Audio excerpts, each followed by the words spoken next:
Kendi gölgeme bile sığmadım ben. Sustum içimde kıyametler büyüten. Kalbim kiracı gibi, kapısı kilitli. Evim sandığım yer beni terk etti. Ziyan oldum, ziyan oldum. Adını her hecede taşıdım. Ziyan oldum, seni kendimden daha çok sandım. Ziyan oldum, içimde sönmeyen bir yangın kaldı. Küllerimden doğsam da yine ziyan oldum.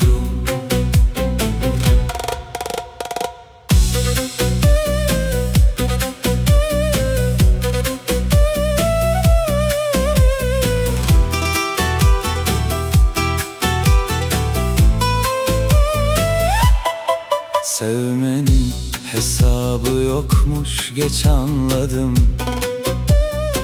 En çok verenin elleri boş kalır sandım. Bir bakışa ömür veren ben değil miydim? Umut dediğin içimi yaktı. Ziyan oldum,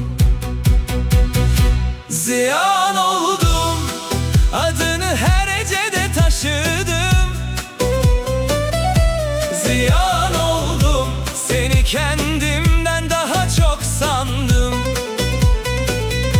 Ziyan oldum, içimde sönmeyen bir yangın kaldı. Küllerimden doğsam da yine ziyan oldum.